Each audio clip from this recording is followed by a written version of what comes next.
안녕하세요. 네, 1년 만에 뵙습니다. 예, 작년에 뵙니까요. 예. 어쨌든, 이제 오늘부터 이제 GS 1기 시작하도록 할 거고요. 일단 첫 시간이니까 역시나 이제 바로 진도 나가기 전에 오리엔테이션 성격으로 말씀들 좀 드릴 거고, 일단 지금 자료가 강의 계획서하고 또 별도 자료 하나 더 나가 있는 거 있잖아요. 예, 강의 계획서는 그냥 한번 보시면 될 것 같고, 그 별도 자료 가지고 일단 오리엔테이션 성격에 대한 내용들 좀 이야기를 좀 하도록 할 거고, 역시 이제 뭐 어느 정도 부분들은 좀 이제 연기 때 이야기랑 좀 겹치는 부분들이 있으니까 이제 그런 것들은 간단하게 좀 말씀드리고 이제 추가적인 내용들 위주로만 좀 말씀을 드릴게요. 그럼 이제 제일 첫 번째 보시게 되면 역시 이제 Q&A와 관련된 내용 들어가 있고 일단 이제 여러분들 이제 공부하시면서 질문 같은 거 필요할 때 하시는 채널들 얘기하고 있는 거죠. 그래서 일단 학교협학원 안에 그 강사 게시판 있으니까 거기 통해서 질문 올려주시면 되고요. 일단 거기에 질문, 그다음에 정오표, 그다음에 기타 자료 같은 것들 좀 간단하게 업로드 할 거예요. 그래서 그 강사 게시판 이용하는 거 방법 하나, 그 다음에 두 번째 이메일 통해서 저한테 질문하시는 방법도 있고요. 이메일 거기 적혀져 있으니까 참조하시면 될 것 같고, 그 다음에 제가 개인적으로 운영하는 카페 하나가 있어서 그 카페 역시나 통해서 질의응답 하시면 될 텐데 그 카페가 네이버 카페 이인호 경영연구소로 되어 있고 이쪽으로 이제 가입하시면 되고요. 거기에 추가적으로 신청자에 한해서 대면 상담도 진행할 거니까 혹시 원하시는 분들 있으면 저한테 미리 말씀해 주시면 약속 잡아서 대면 상담 진행하겠습니다. 그래서 Q&A는 이제 그렇게 간단하게 말씀을 드리고요. 그 다음에 일정은 뭐 이미 다 공지된 것처럼 오늘부터 3월 4일까지 월요일부터 금요일까지 총 10회 시간은 저녁 6시 30분부터 10시까지 진행한다라고 보시면 될 거고 그 다음에 이제 교재에 대한 내용 들어가 있고 이 교재는 이제 GS 연기 때 사용했던 교재와 동일한 교재로 사용할 거예요. 그래서 뭐 구성 보시면 이제 머릿말 차례 뭐 그런 얘기 블라블라 되어 있고 그 다음에 제가 연기 때도 말씀을 드렸지만 이 장별 요약 정리 좀 잘 활용하실 것을 부탁을 드려요. 그래서 그 교재 맨 앞에 보시면 그 장별 요약 정리라고 해서 표 형태로 몇 페이지 한 10페이지 넘게 들어가 있는 거 있는데 그거 좀 계속 들고 다니시면서 보면서 인사관리에 대한 전체적인 구조나 내용들을 좀 계속 숙지를 하시면서 익숙함을 만들어 놓으세요. 그래야만 나중에 2기, 3기 가서 답안 쓰실 때 목차를 잡거나 이럴 때 훨씬 수월해지는 측면들이 있더라고요. 그래서 그 장별 요약 정리는 좀 잘 활용해 주실 것을 부탁을 드리고 그 다음에 역시 연기 때도 마찬가지였는데 이 장별 요약 정리에 대한 파일은 이미 지금 그 강사 게시판에 업로드 되어 있고 그다음에 카페에도 업로드 되어 있습니다. 그래서 거기 통해서 파일 다운로드 받으셔서 쓰시면 되지 교재 찢지 말라고 말씀드렸고요.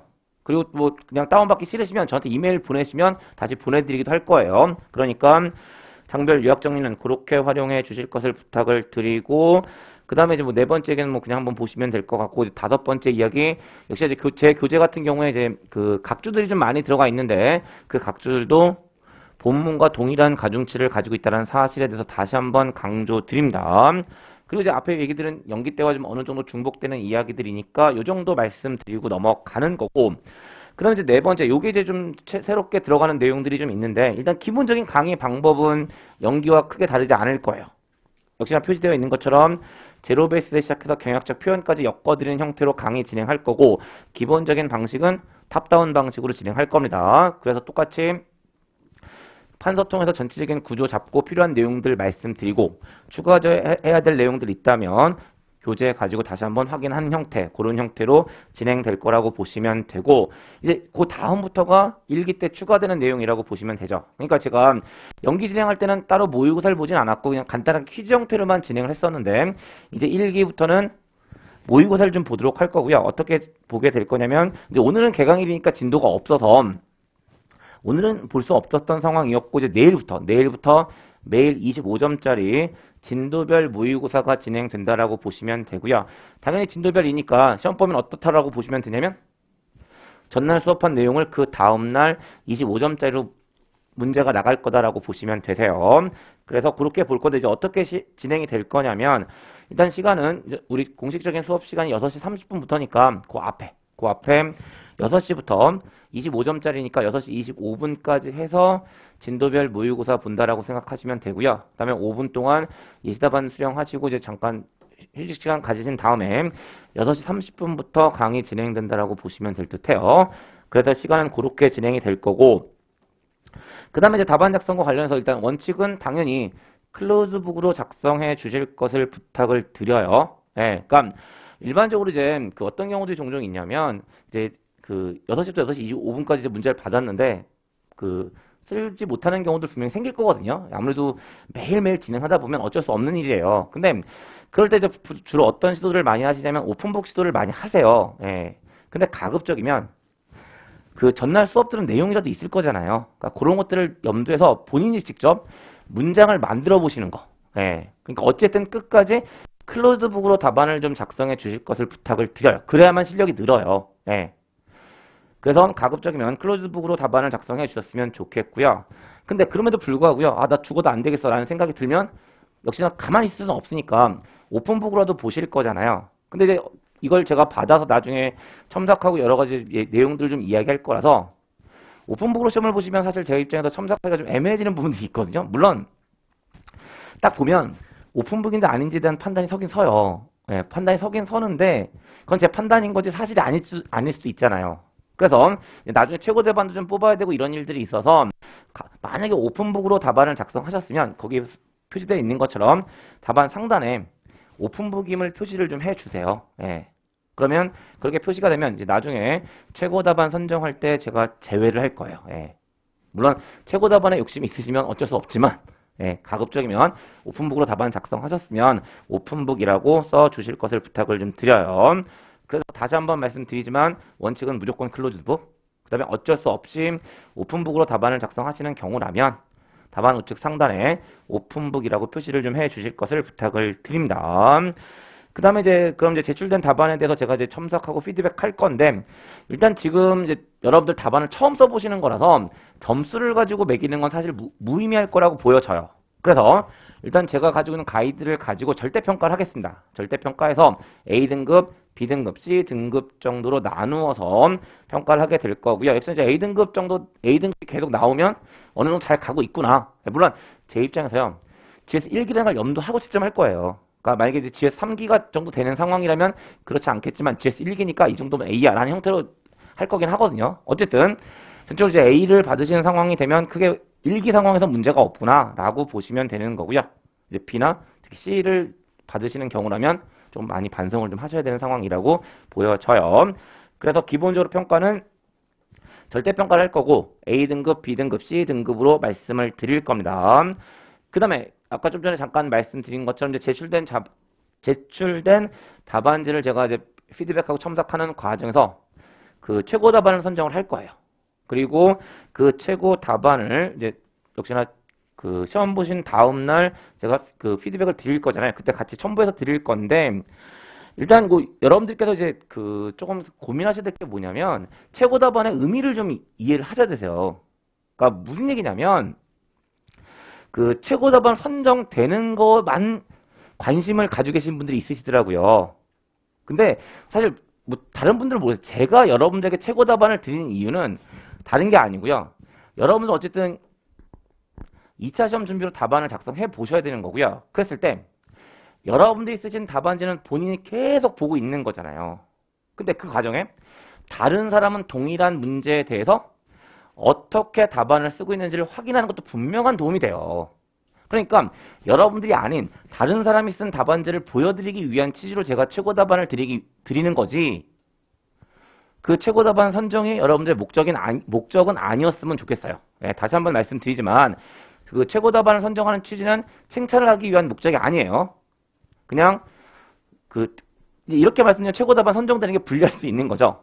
그러니까 내가 답안지가 아닌 다른 사람 답안지를 확인하기 위한 목적. 그 목적이 더 큰 의미가 있다라고 보시면 되는 거고 어쨌든 그런 이유들 때문에 최고 답안은 공유를 하도록 하겠습니다. 그 다음에 뭐 여기는 해당 안 되지만 인강수강생도 있어서 잠깐 적어 놓은 건데 이제 인강수강생들은 이제 저한테 직접 제출할 수가 없으니까 이메일로 제출해 주시면 되고요. 그 이메일 거기 적혀져 있으니까 글로 주시면 되고 다음 여기 계신 분들이요. 여기 계신 분들도 뭐 여러 가지 사정 때문에 혹시 빠지거나 하시는 일들 있으실 거잖아요. 예, 그러면 날짜 구애받지 마시고요.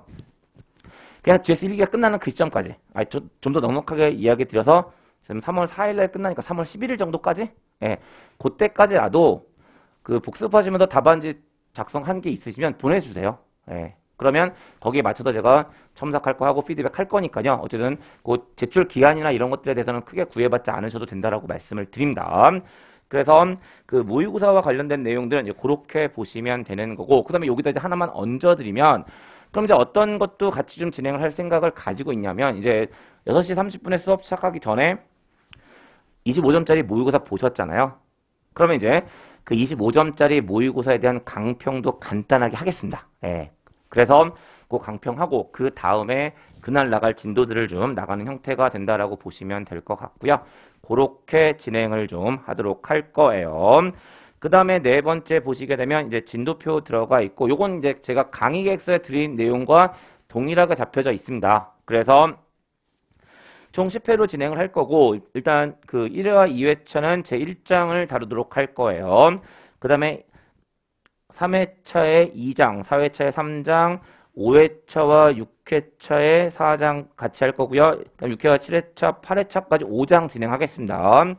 그 다음에 9회차에 6장, 10회차에 7장 진행하는 순서대로 진도가 나가게 될 거고요. 역시나 뭐 계속 이런 얘기 처음 시작할 때마다 드리지만 사람이 하는 거라 딱 요대로 맞춰서 간다라는 걸 개런티하지는 못할 것 같아요. 그러니까 조금 유동적이라는 사실에 대해서는 좀 이해를 부탁을 드립니다. 그래서 그렇게 좀 말씀드리는 거고, 그 다음에 넘기시면 이제 다섯 번째, 이제 앞에서 제가 어떻게 하는지를 말씀드렸으니까 여러분들께서 어떻게 해주셨으면 하는 바람을 좀 전달하고 있는 거고, 역시나 큰 틀은 연기랑 크게 다르지 않아요.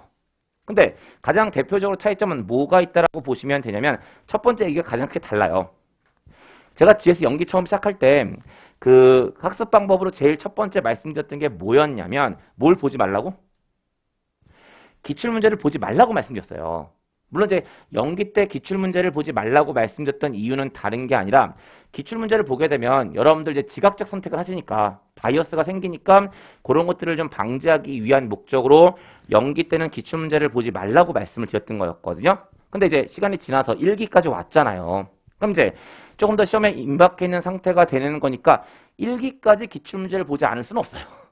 네, 그러니까 일단은 1기 때는 기출문제에 대해서 기출문제를 좀 참고하시는 형태로 보신다라고 보시면 되는 거거든요. 근데 이게 어떤 의미인지를 말씀을 좀 드리면, 종종 그 기출문제를요 공부하시는 분들도 있으시더라고요. 근데 냉정하게 이야기하면, 물론 가장 중요한 여러분들 공부 자료가 되는 게 기출문제는 맞긴 맞겠지만 똑같은 문제가 출제될 가능성은 없는 거잖아요. 예, 똑같은 문제가 출제될 가능성은 없으니까 그 문제를 그대로 공부하시는 건 의미가 없으세요. 그러니까 어떤 느낌으로 보시는 게 맞냐면, 이제 요건 제가 GS 2기 가서 오리엔테이션 때 말씀을 드리게 될 텐데, 일단 기출문제들을 가지고 각 주제별로 어디서 어떤 빈도로 출제가 됐는지를 좀 파악하시는 목적. 그리고 역시 점점 시험 날짜에 임박해 가면서 특정 주제, 뭐 예를 들어서 보상관리가 출제가 자주 됐다라면 그쪽에 좀 더 시간을 투자하시는 거고, 뭐 직무관리 쪽에는 덜 출제됐다라고 이야기하면 직무관리는 살짝 좀 시간을 덜어내는 거고, 뭐 이런 형태로 참조하기 위한 목적으로 기출문제를 보시는 거지, 기출문제 자체를 공부하시는 건 아니세요. 다시 한번 말씀드리지만 기출문제랑 똑같이 문제가 출제될 가능성은 없고, 그 다음에 그 여러분들이 2차 답안지 쓰신다는 것은 어떤 느낌으로 보시면 되냐면, 여러 가지 내용들을 가지고 계실 때 이걸 오가나이즈 하는 게 제일 중요해요. 근데 그 오가나이즈 하는 형태는 문제마다 다 다를 거니까 여러분들이 앞으로 이제 실전에서 경험하시는 문제들은 또 다르게 오가나이즈 시킬 거라고요. 그러니까 기출문제들은 참조 목적이 되는 거지, 그 자체가 그 전부 다 그 기출문제들을 완벽하게 답안을 써야 되는 이유는 없으세요.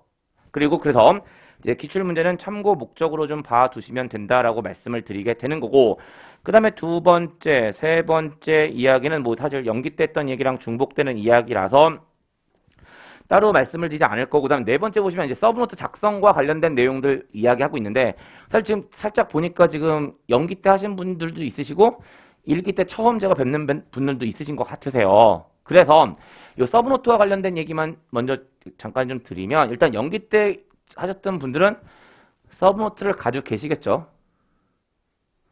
뜨끔하시면 안 되는 거예요. 예, 제가 이거 여러 차례 강조했으니까 서브노트를 가지고 계실 거라고 보여지는 거고, 이제 그분들은요 그냥 제가 칠판에 판사한 내용과 여러분들 가지고 계신 서브노트 비교하면서 혹시 추가되는 내용이 있으면 그냥 가필해 놓으시면 되는 거지, 따로 뭔가 더 하실 필요는 없을 거라고 생각이 돼요.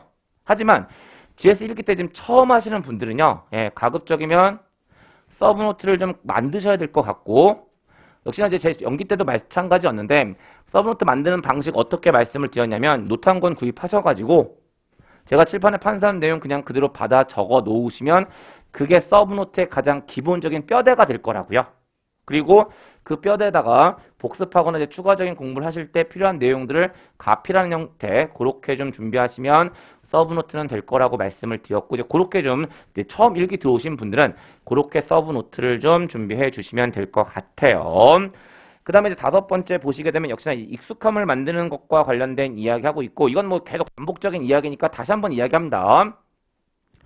여러분들 이제 인사관리 진행하심에 있어서 이제 경영학 쪽과 관련돼 있는 내용이라서 가장 기본적으로 뭐가 만들어져야 된다라고 계속 말씀을 드려 왔냐면 익숙함이 만들어져야 된다고 계속 말씀을 드려 왔던 거였고, 역시나 그 익숙함을 만드는 관점에서 수업 시간에 최대한 많은 것들을 가져가게 할 목적으로 수업 시작 전 5분 동안 그날 나갈 부분들을 한번 쭉 훑어봐 달라고 부탁을 드렸습니다.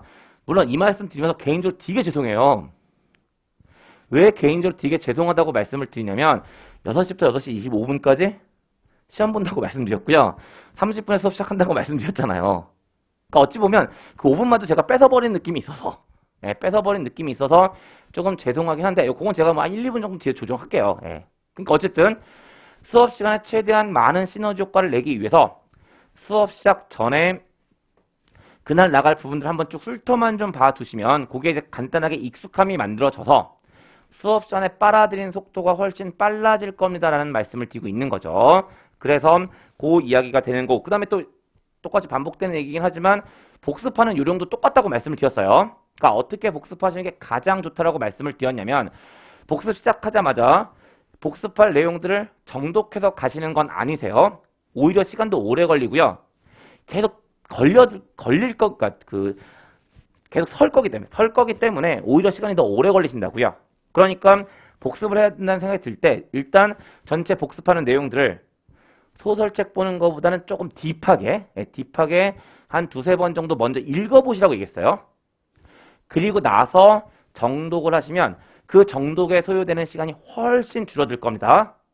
그리고 이제 여기다 이제 일기니까 하나 더 얹어줘야 되는 게 있죠. 정독하시면서 이제 모두 많이 동원을 좀 하셔야 될 듯 하냐면 손도 많이 동원을 좀 하셔야 될 듯 합니다. 이제 점점 써보는 것이 더 익숙해지는 상황이 돼야 돼요. 그리고 이미 많은 분들이 공감하고 계시겠지만 또 알고 있는 거랑 쓰는 것도 분명한 차이가 있죠. 꼭 알고 있다고 해서 이게 써지는 것도 아니란 말이에요. 그래서 이제 복습할 때 정독하실 때 손도 좀 많이 활용을 하시면서 직접 써보면서 진행하시는 게 가장 효율적인 측면들을 가지고 있다라고 보시면 되는 거고, 그 다음에 그 밑에 보시게 되면 이제 GS 연기 1기, 2기, 3기가 가지고 있는 의미에 대해서 간단하게 이야기하고 있고, 이건 제가 연기 때도 말씀을 드렸는데 일단 연기는 암묵지를 만드는 과정이에요. 그러니까 인사관리에 대한 내용들을 습득하는 과정이라고 보시면 되는 거고, 이제 1기 왔으니까 어떤 일이 벌어져야 되냐면 이 암묵지가 이제 알고 있는 거라고 보시면 되죠. 근데 우린 결론적으로 이걸 써야 되는 상황이 되니까 그 쓴다는 것 자체가 형식지로 바꾼다는 의미를 가지고 있으니까 1기 때 머리에 있는 걸 완벽하게 쓰면 너무나 좋겠지만 아닌 거예요. 제가 항상 말씀드린 부분 중 한 가지가 뭐냐면 수험생활은요. 짧으면 짧을수록 좋아요. 이건 만고불변의 진리예요. 수험생활을 즐기시면 안 되거든요. 근데 한편으로는 급히 먹는 밥은 채예요. 그러니까 어느 정도 숙성도 좀 필요한 부분들을 가지고 있다라고 말씀을 드리게 되는 거고, 그러니까 머리에 알고 있는 걸 곧장 바로 쓸 수 있으면 너무나 좋겠지만 그렇지 않다는 거예요.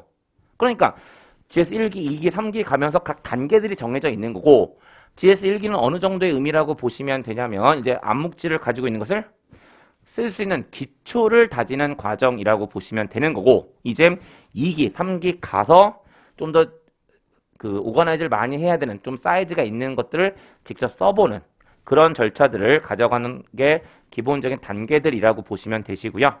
역시 이 말씀을 왜 제가 드리냐면 많은 분들은 하지만 생각이 다르죠. 1기 때부터 답안지 쓰기 시작하면 지금도 너무 잘 쓰고 싶어 하세요. 그러니까 거기서 좀 이격이 되는 건데, 역시 그런 것들 때문에 제가 연기 때 여기도 들어가 있긴 하지만 뭐라고 말씀을 드렸냐면 조급함과 절박함은 구분하셔야 된다고 말씀을 드렸어요. 그러니까 1기 때부터 모든 걸 완벽하게 쓰고 싶어. 충분히 공감해요. 충분히 공감하지만 사실 그건 절박함보다는 조급함에서 나오는 게 더 커요. 그러니까 조급함과 절박함은 좀 구분해 주실 것을 다시 한번 부탁드리고요. 여러분들께서 수험 생활을 진행해 가심에 있어서 조급함은 전혀 도움되지 않아요.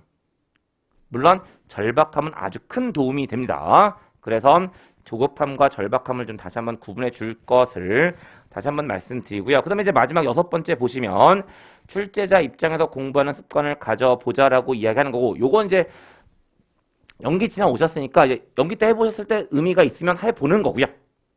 본인한테 안 맞는다고 생각이 되면 이건 이제 접으셔도 되세요. 예. 그래서 그렇게 말씀드리면서 일단 학습 방법에 대한 내용들 말씀드리게 되는 거고, 그 다음에 6번째 향후 일정 이제 GS 2기와 GS 3기 어떻게 진행할지 간략하게 들어가 있고, 이것도 제가 연기 때 말씀드리긴 드렸는데, 일단 GS 1기 끝나고 나면 GS 2기는 총 8회로 진행이 될 거고요. 그 내용 보시게 되면 역시 어떤 형태로 진행이 될 거냐면 전체적으로 요약 강의를 좀 할 거예요. 그 다음에 75점짜리 진도별 모의고사가 진행이 된다라고 보시면 되고요. 역시나 75점짜리 진도별 모의고사가 진행될 거니까 매 수업 시간마다 어떻게 진행을 할 거냐면 그 75점짜리 진도별 모의고사에 대한 강평을 먼저 실시할 거고요. 그 다음에 그 날에 나가야 되는 진도 나갈 겁니다. 그리고 이제 제출한 답안지 제가 받아서 첨삭하고 피드백하도록 할 거고요. 2기부터는 아마 수업이 어떻게 진행이 될 거냐면 그 평일반도 싹 다 주말반으로 옮겨서 일주일에 한 번씩 진행된다라고 보시면 되고, 뭐 시간이 딱 정해져 있으니까 인사관리는 토요일 오후에 진행이 된다라고 보시면 되세요. 그래서 2기는 그렇게 진행이 될 거고, 그 다음에 3기는 예, 총 6회로 그러니까 6회니까 6주가 진행된다라고 보시면 되고요. 전 어떻게 진행할 거냐면 이제 2기에서 진도별로 이제 75점짜리 문제들을 써보기 시작하셨으니까 이제 3기가 마지막 과정이잖아요. 그래서 3기에서는 매주 전 범위로 100점짜리 모의고사를 실시한다라고 보시면 되고, 역시 이제 수업은 어떻게 진행이 될 거냐면 이제 그 100분 동안 시험 보실 거고요. 그 다음에 그 후에 각 답안에 대한 강평 진행할 거고, 추가적인 얘기가 필요하다면 추가 강의도 할 거예요. 그리고 거기에 대한 첨삭과 피드백이 진행된다라고 보시면 되시고, 그게 이제 남아있는 2기와 3기에 대한 내용들이라고 보시면 되세요. 그리고 여기까지 일단 말씀드리면 뭐 이제 새롭게 추가되는 내용들 중심으로 일단 말씀드린 거고, 사실 이제 오늘 제가 오리엔테이션 하는 가장 중요한 내용은 지금부터 그 뒤에 있는 내용들이라고 보시면 되세요. 그리고 이제 그게 바로 뭐냐면 역시 이제 어쨌든 1기부터 25점짜리긴 하지만 답안지를 처음 써보시는 거잖아요.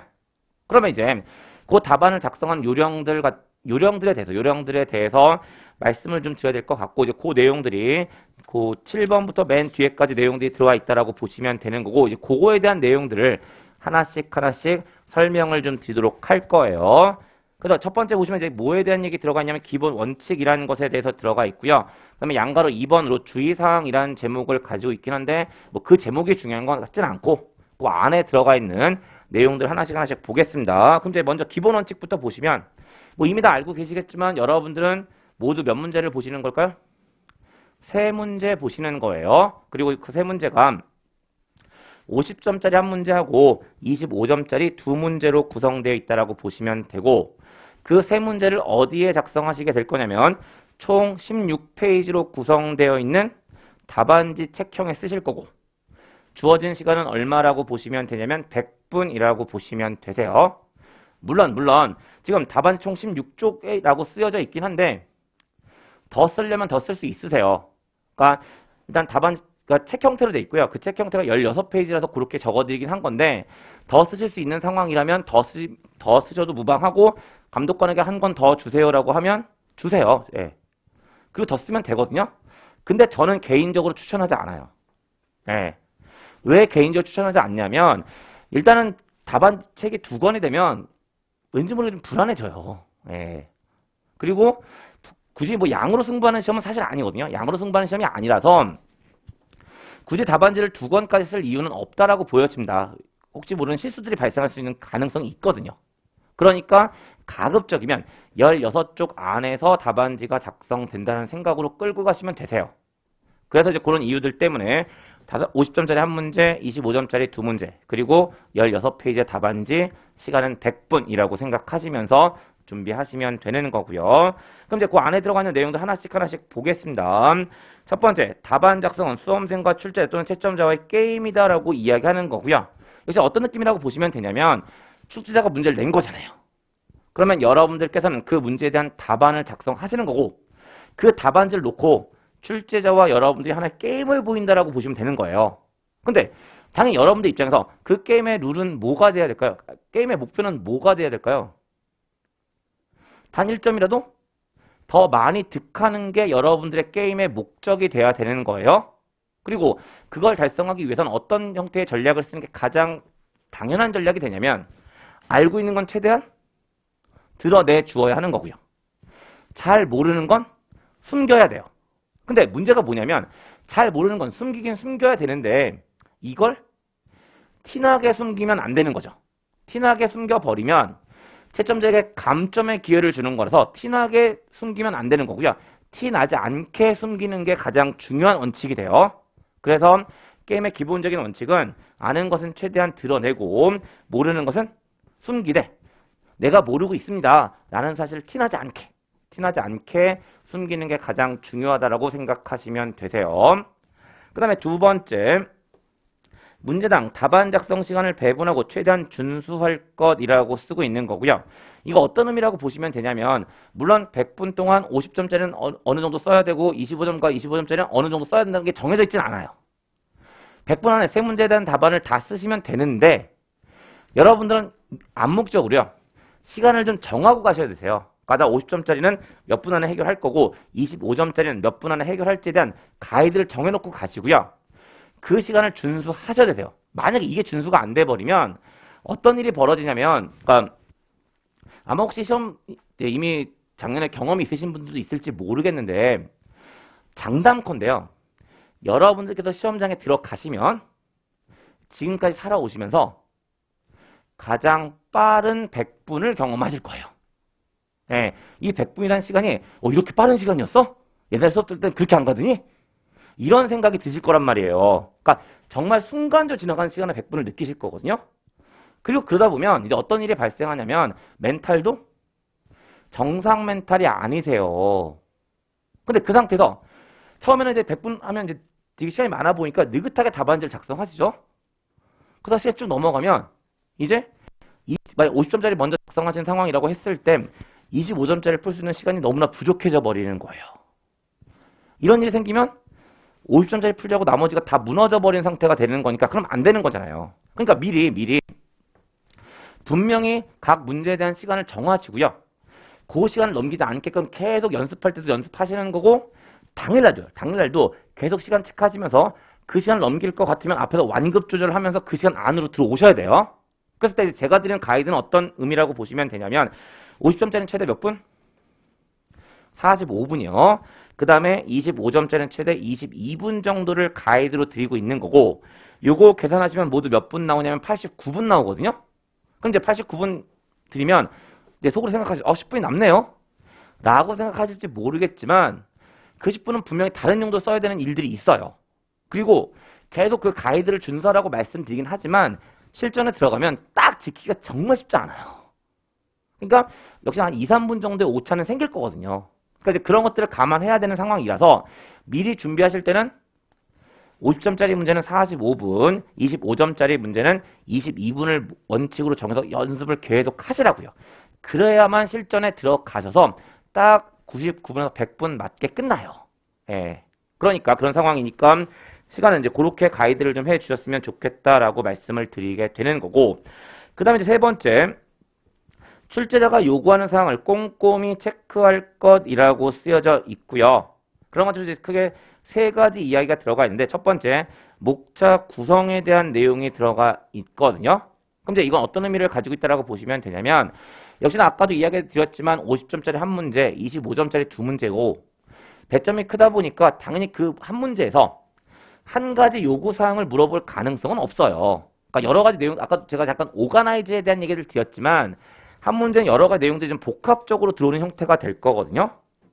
근데 당연히 어떤 일이 벌어질 거냐면 그 여러 가지 요구사항들이 있다면 출제자 입장에서 그걸 종합적으로 판단해서 50점이든 25점이든 만점을 잡아서 평가할까요?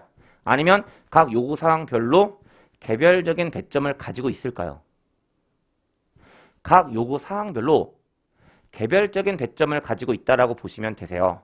그러니까 물론 상황에 따라 좀 달라지긴 하겠지만 그냥 가칭으로 말씀을 드리면 50점짜리 문제가 출제가 됐는데 그 문제를 쭉 봤더니 요구사항이 5개예요.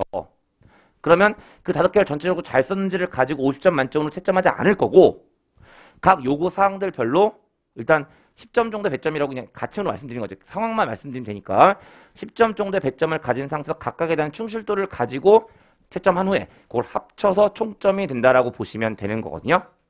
그럼 이제 그랬을 때 당연히 어떤 일이 발생해야 되냐면 그 요구 사항들에 대해서 빠지면 안 되는 거죠. 빠지면 안 되는 거잖아요.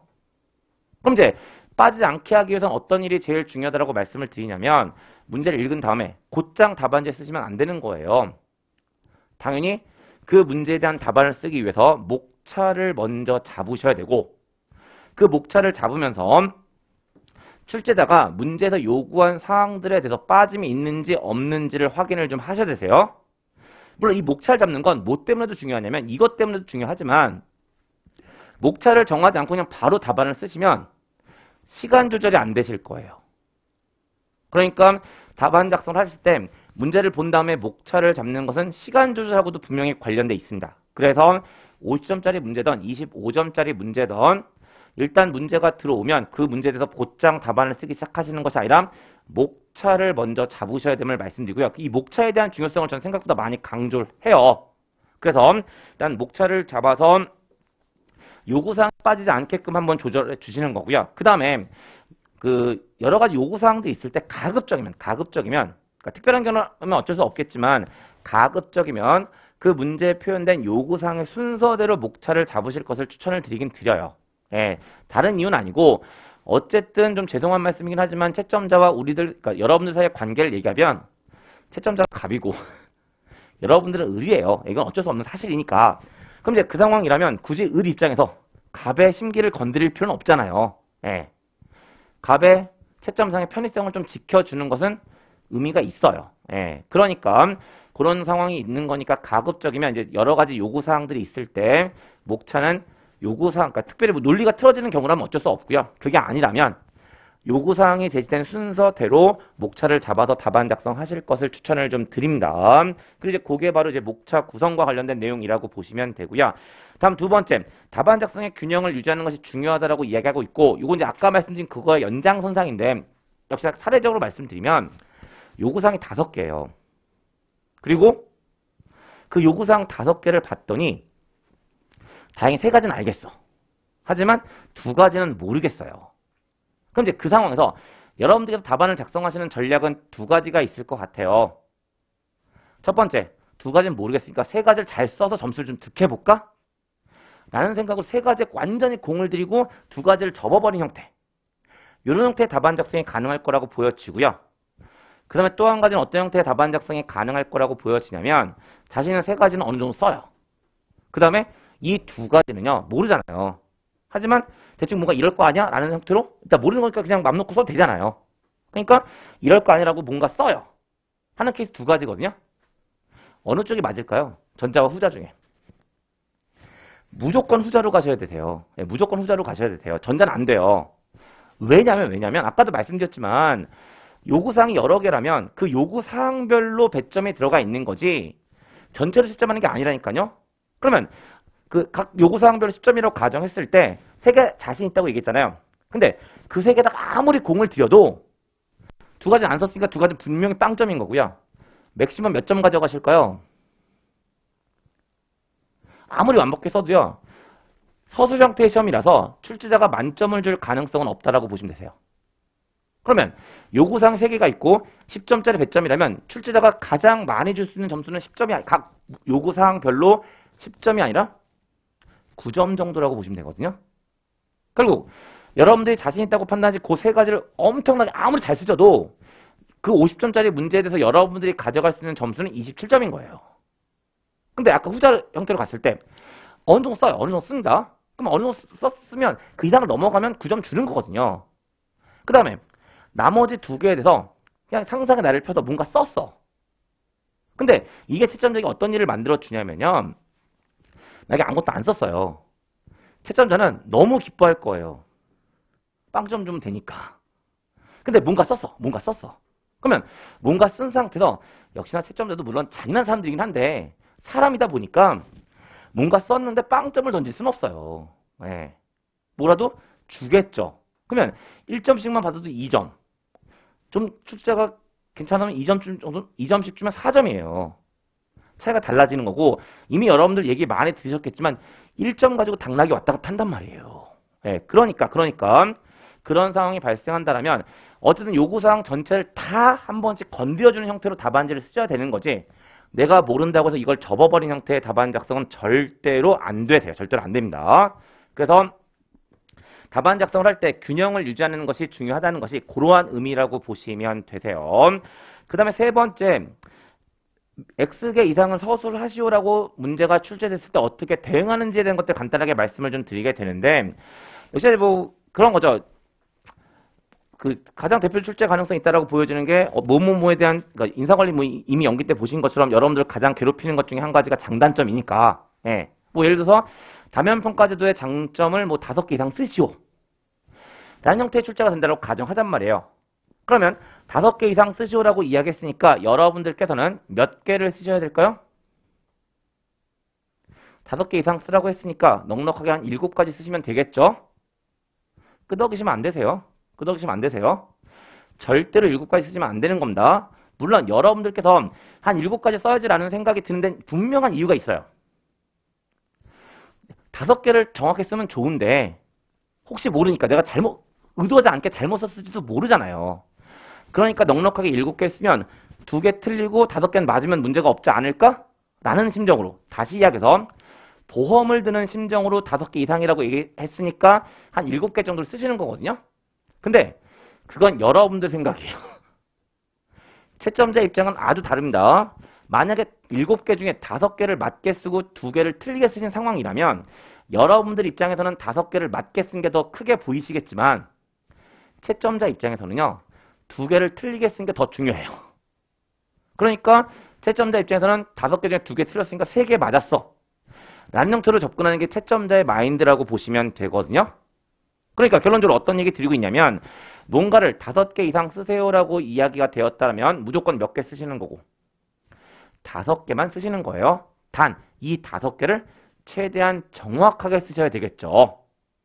그래서 만약에 출제상으로 몇 개 이상을 써라라는 문제가 출제가 되면 그 이상은 크게 신경 쓰지 마시는 거고, 딱 그 개수만큼만 최대한 정확하게 쓴다라는 생각, 그 생각으로 접근하시는 게 맞는 겁니다. 그리고 이제 그게 바로 동그라미 세 번째와 관련된 내용이라고 보시면 되고요.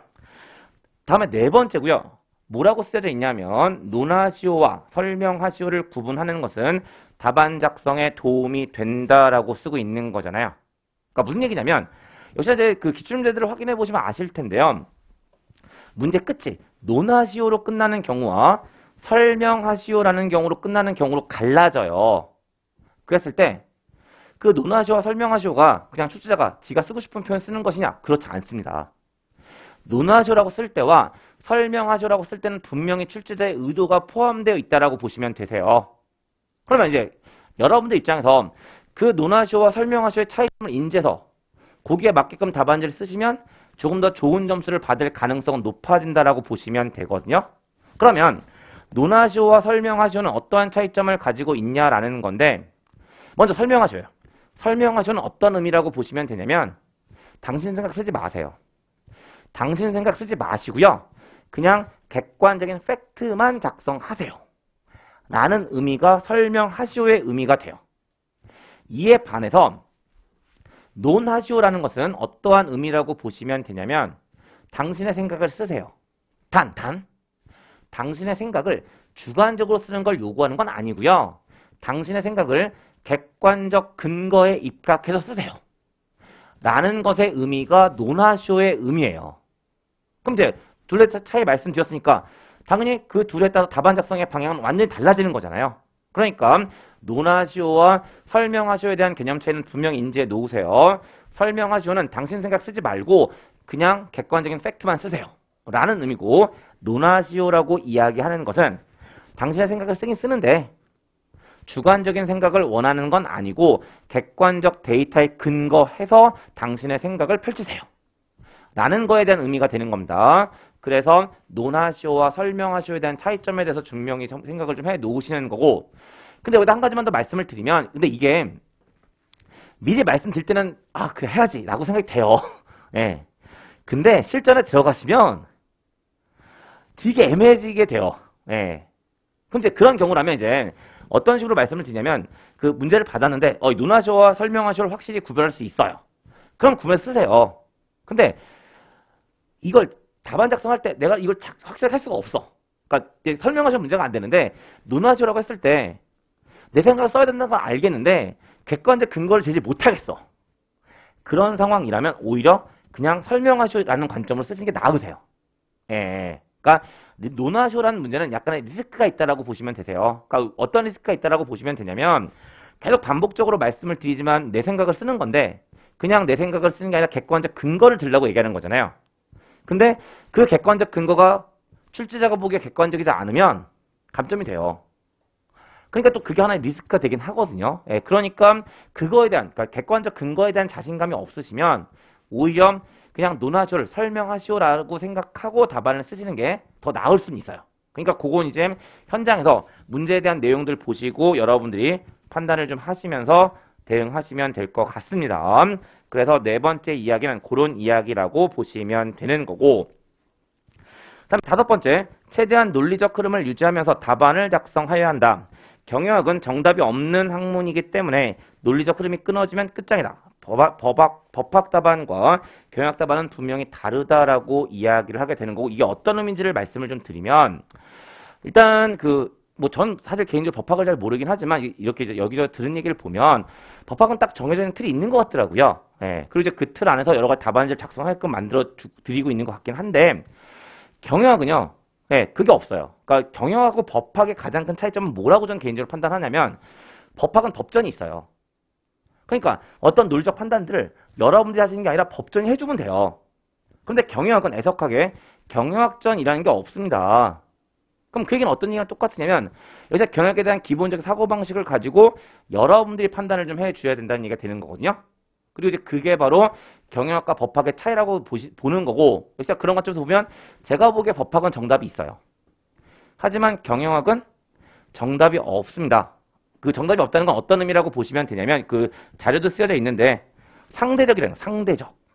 그 다음에 예외가 발생할 가능성이 존재한다라고 보시면 되는 거거든요. 이제 그러다 보니까 그 경영학을 하는 사람들이 가지고 있는 몹쓸 습성 한 가지가 있죠. 예. 그 몹쓸 습성이 바로 뭐냐면, 이제 문장을 쭉 읽어가요. 읽어가다가 쭉 가다가 어디서 논리가 끊어져요. 그러면 그 뒤에 안 보고 싶어 해요. 예. 그러니까 어쨌든 여러분들, 그러니까 인사 관련 경영학 쪽에 있는 내용이라서 그 인사 관련에 대한 답안을 쓰실 때 가장 중요한 것 중에 한 가지가 바로 뭐냐면 논리적 흐름이에요. 그러니까 첫 글자를 썼을 때부터 마지막 글자를 쓸 때까지 문제 안에서 논리가 깨지면 안 돼요. 그러니까 최대한 논리를 이어서 문장을 쓰시는 것이 인사관리 관점에서는 좋은 점수를 얻게 되는 하나의 방법이 된다라고 보시면 되거든요. 근데 사실 이걸요, 제가 아주 이렇게 심각하게 말씀드리긴 하지만 사실 답안지 쓰실 때 논리를 깨서 쓰기는 쉽지 않으세요. 예. 예. 그러니까 어느 정도 이제 공부를 하시게 되면 역시 이제 교재나 이런 것들에 대한 베이스들을 가지고 계시기 때문에 흐름을 깨서 답안지 쓰기는 쉽지 않으시거든요. 그러니까 사실은 지금 제가 심각하게 얘기 드리고 있긴 하지만 여러분들 입장에서 크게 걱정하셔야 되는 내용은 아니에요. 근데 오히려 이게 아니고요, 다른 것들 때문에 논리를 깨는 일이 생겨요. 그리고 이걸 여러분들 답안지 쓰실 때 가장 많이 조심을 하셔야 되는데, 그게 바로 뭐냐면 역시 이제 인사관리 경영학이 가지고 있는 가장 또 몹쓸 습성 중에 한 가지는 뭐냐면, 법전이 없으니까 사람들마다 동일한 의미를 가지고 있지만 사용되는 용어가 달라질 수 있어요. 그러니까 법학은 어떤 개념이 있을 때 그 개념에 대한 용어가 어디에 명시되어 있으니까, 법전에 명시되어 있으니까 그 용어가 그냥 똑같이 누가 써도 다 똑같이 써요. 그런데 경영학은 그냥 사실 솔직히 말씀드리면 미국 경영이 한국에 들어와서 번역돼 있다라고 보시면 되거든요. 그러니까 번역의 의미를 가지고 있으니까 동일한 의미지만 이 사람이 쓰는 용어와 이 사람이 쓰는 용어가 달라질 거잖아요. 그래서 동일한 개념이지만 여러 가지 용어들을 가지고 있는 경우들이 있고요. 그게 여러분들한테 실수로 작용할 수 있는 여지가 생기죠. 그러니까 간단히 예를 가지고 말씀드리면, 효율성이라는 단어 다 알고 계시잖아요. 근데 그 효율성은 뭐라고도 번역을 하냐면 능률이라고도 번역을 한단 말이에요. 근데 여러분들께서 이제 어떤 답안지 한 문제를 쓰세요. 근데 그 안에서 효율성에 대한 내용을 쓰고 싶은데 여기선 효율성이라고 쓰고 밑에서는 능률이라고 써요. 이게 여러분들이 하시는 가장 대표적인 실수세요. 이게 왜 문제가 되냐면 아까도 얘기했지만 논리가 제일 중요하다고 말씀드렸고 그 논리의 시작은 뭐에서부터 출발하냐면 용어에서부터 출발을 해요. 근데 이제 여러분들 입장이 아니라 채점, 그러니까 여러분들이 뭐 효율성이라고 쓰던 능률이라고 쓰던 똑같은 의미인데 그게 왜 문제가 될까요? 라고 생각하시겠지만 출제자 입장은 다르죠. 출제자 입장에서는 그러니까 문제가 달라지면 또 괜찮은데 한 문제 안에서 동일한 개념인데 여긴 효율성이라고 쓰고 여긴 능률이라고 썼다는 것을 어떻게 판단할 거냐면 이 답안을 작성한 사람은 효율성과 능률을 똑같은 개념으로 보고 있지 않구나 라고 판단하는 거예요.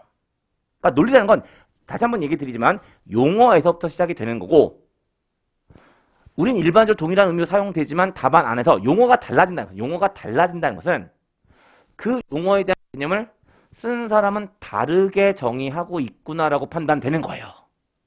그러니까 이 실수는 제발 좀 줄이셔야 되세요. 다시 한번 말씀드립니다. 답안 전체에 대한 논리를 깨서 답안 쓰기는 쉽지 않으세요. 그러니까 그 부분은 크게 걱정하지 않으셔도 되는데 오히려 이런 사소한 것들이 감점을 부를 수 있어요. 다시 한번 말씀드립니다. 논리의 시작은 용어에서부터 시작되는 거고 한 문제에 대한 답안 안에선 동일한 의미를 가지고 있다면 동일한 용어를 쓰셔야 되는 거지 여기 쓴 용어와 여기 쓴 용어가 달라지면 그건 분명히 채점자의 공분을 살 거예요. 그러니까 그 부분을 좀 조심하실 것을 부탁을 드리게 되는 거고 그게 이제 동그라미 5번과 관련된 내용이라고 보시면 되세요. 그 다음에 동그라미 6번 단순 암기한 문장이 아니라 자신이 이해한 문장으로 답안을 작성하여야 한다라고 하는 거고 이게 어떤 의미라고 보시면 되냐면 제가 이쪽 노무사 쪽 들어와서 강의를 하다 보니까 특히 2차 강의 하다 보니까 어떤 경우를 종종 보냐면요. 그러니까 여러분들이 교재에 있는 그 문장을 통으로 외우세요. 네. 그 문장을 통으로 외우시고 무조건 이 문장은 들어가야 돼 라는 논리를 가지고 계시더라고요. 근데 이거 되게 위험하세요. 그러니까 문장을 통으로 외우라는 얘기는 그 어떤 얘기가 똑같지만 그 문장이 통으로 외워지면 그 외운 문장들을 그냥 나열한 형태의 답안지가 될 거잖아요. 그리고 그렇게 답안지가 되어버리면 당연히 그 안에서 논리를 세우기는 쉽지 않으세요. 다시 한번 말씀드리면 논리가 제일 중요하다니까요. 그러니까 그냥 통으로 외운 문장들을 암기한 대로 쓰시면 분명히 논리가 깨질 가능성이 높아지는 상황이 되니까 답안은 어떻게 쓰시는 게 맞으시냐면요. 여러분들이 어떤 내용을 주제를 이해하신 게 있을 거잖아요. 그냥 그 이해한 내용을 여러분들의 문장으로 쓰시면 돼요. 예. 문장을 굳이 외워서 그 문장 무조건 써야 돼? 이런 게 어디 있어요? 없어요. 예. 무슨 법조문 쓰는 것도 아니고 당연히 문장 이대로 딱 써야 돼? 이런 거 없습니다. 없으니까 여러분들께서는 어떤 형태로 답안지를 작성해야 된다라고 생각하시고 끌고 가시냐면 내가 이해한 내용이 있다면 그 이해한 내용들을 가지고 여러분들의 문장을 가지고 쓴다라고 보시면 되고 그렇게 돼야만 문장이 자연스럽게 써져요. 예. 그리고 문장이 자연스럽게 써지다 보면 자연스럽게 논리도 생겨요. 그러니까 다시 한번 강조하지만 외운 문장을 쓰는 게 아니라 여러분들이 이해한 문장을 작성한다라고 보시면 되세요. 그래서 그렇게 말씀드리는 게 동그라미 6번과 관련된 내용이라고 보시면 되고요. 그 다음에 7번째. 극단적인 표현보다는 두루뭉실한 표현을 활용하는 것이 도움이 된다라고 이야기하는 거고 이것도 잘 활용하시면 생각보다 그 실수를 줄일 수 있는 여지가 생겨요. 예. 어떤 얘기냐면 아까도 말씀드렸지만 경영학은요. 그 예외가 발생할 가능성을 항상 가지고 있는 상대적인 느낌을 가지고 있는 학문이거든요. 그러다 보니까 그 경영학을 전공한 사람들이 가지고 있는 역시 기본적인 습성이 있어요. 어떤 습성이냐면 저도 마찬가지긴 한데요. 대화를 하면서 이야기를 하면서 항상 뭘 염두에 두고 이야기를 하냐면 이 얘기에 예외는 분명히 존재할 수 있어. 라는 것들을 항상 염두에 두고 이야기하는 습성이 있어요. 그리고 그러다 보니까 경영학을 하는 사람들이 주로 쓰는 표현들이 있죠. 뭐 저도 강의하면서 너무나 많이 쓰는 표현이긴 한데 일반적으로 또는 통상적으로 그 다음에 뭐뭐 등이 있다. 뭐뭐 할 수 있다. 라는 표현들이요. 이러한 표현들이 그 경영학을 하는 사람들이 기본적으로 좋아하는 표현들이라고 보시면 되거든요. 그러니까 이런 표현들을 좀 활용하시면 도움이 될 거다라고 말씀을 드리게 되는 거고, 그럼 이 얘기를 뒤집어 버리면 가급적이면 어떤 표현을 쓰지 않았으면 좋겠을까요? 단언적인 표현들. 가장 대표적인 게 어떤 표현들이냐면 항상, 모든 이런 표현들. 그런 표현들은 가급적이면 쓰지 않으실 것을 추천드려요. 물론 이렇게 말씀을 드리면 종종 어떤 경우들이 있냐면 남발로 하세요. 그래서 답안 쓰시면서 항상 끝은 할 수 있다. 뭐뭐 등이 있다로 끝나야 된다고 생각하시는데 그렇게까지 남발하실 건 아니고요. 남발하실 건 아니고 조금 애매해지는 부분이 있어요. 조금 애매해지는 부분이 있으면 그런 부분에 대해서는 단언적으로 쓰시기보다는 뭐뭐 등이 있다, 뭐뭐 할 수 있다라는 느낌을 가지고 문장을 매듭을 지으시면 조금 리스크를 해지할 수 있는 여지가 생긴다라고 말씀을 드리게 되는 거예요. 다시 한번 말씀드리지만 남발하시면 안 되세요. 예, 그냥 약간의 테크닉으로 드리고 있는 거지 남발하라고 드리는 이야기는 절대로 아니에요. 그래서 그게 이제 7번째 이야기라고 보시면 되고, 그 다음에 8번째. 저 사실 이 얘기 제일 하고 싶었어요. 예. 어떤 얘기 들어가 있냐면 강박관념을 버려야 한다라고 이야기하고 있습니다. 어떤 내용이냐면 역시 제가 노무사 쪽에서 강의를 하다 보니까 그 노무사 시험 준비하시는 수험생분들이 가지고 있는 가장 대표적인 강박이 3개더라고요. 예. 근데 가급적이면 그 3가지의 강박을 좀 버려주셨으면 좋겠다는 거예요. 그럼 이제 하나씩 하나씩 보면 첫 번째 어떤 강박을 가지고 계시냐면 이 강박이 제일 강하시더라고요. 보시면 50점 문제는 8페이지, 25점 문제는 4페이지를 채워야 한다. 다시 이야기 드리면 어쨌든 답안지는 아까 16페이지라고 이야기했잖아요. 그러니까 그 16페이지를 전부 다 채워야 한다. 라는 강박관념을 가지고 계시고요. 그러다 보니까 지금 자료에 들어가 있는 것처럼 50점짜리는 8페이지, 25점은 4페이지라는 계산이 나와버리는 거거든요. 근데 제발 부탁인데요. 이 강박관념은 제발 좀 버려주세요. 예. 한번 냉정하게 생각해 봅시다. 그래. 근데 이 얘기는 제가 드리긴 하죠. 그러니까 가이드, 뭐 8페이지, 4페이지에 대한 가이드를 가져가는 것까지 제가 말릴 생각은 없어요. 가이드를 가져가는 거에 대해서 말릴 생각은 없는데, 그 가이드를 가지고 답안을 썼는데 결과가 그 가이드를 채우지 못했을 경우잖아요. 그랬을 때 그 부족한 부분을 채워야 된다는 강박관념을 제발 버리자고 말씀드린 거예요. 예, 그러니까 무조건 8페이지, 4페이지, 4페이지 이거에 대한 강박관념을 버리다는 취지보다는 뭐 가이드를 가져가시는 거 제가 뭐하러 말리겠어요. 예, 가이드를 가져가시는 건 제가 말릴 생각이 없는데 그 가이드를 채우지 못했다는 이유 때문에 무조건 채워야 된다는 강박관념을 버리자라고 말씀을 드리는 겁니다. 이유를 설명드릴게요. 일단 첫 번째, 여러분들 노무사 2차 시험 답안지는 총 16페이지가 있다라고 말씀을 드리고 있는데 그 답안지가요. 노무사 시험용만이 아닌 거예요. 산업인력공단에 사용하는 서술 형태의 시험을 보는 모든 시험에 사용되는 공통 답안지가 그 답안지란 말이에요. 그러니까 시험에 따라서 많이 쓰는 게 있을 수 있고 적게 쓰는 게 있을 수 있기 때문에 그냥 16페이지를 만들어 놓고 있는 것 뿐이지 노무사 시험을 보시는 분들 무조건 16페이지 쓰세요 라는 취지가 아닌 거예요. 그러니까 그 취지 때문에도 그걸 채운다는 것은 정말 의미가 없다라고 보시면 되고요. 그 다음에 또 한 가지, 요게 더 와닿을 거라고 생각되긴 하는데 그 어쨌든 출제는 대부분 대학 교수님들이 하실 거잖아요. 예. 근데 뭐 저 사실 개인적으로 대학 교수생활 한 13년 정도 하긴 했는데 이것도 제가 제 욕을 하는 것처럼 보이긴 하는데 그 대학 교수가 어떤 사람이 다 아시잖아요. 그러니까 자기에 대한 애가 워낙 강한 사람들이에요. 예. 근데 그런 사람들이 문제를 출제한다는 거죠.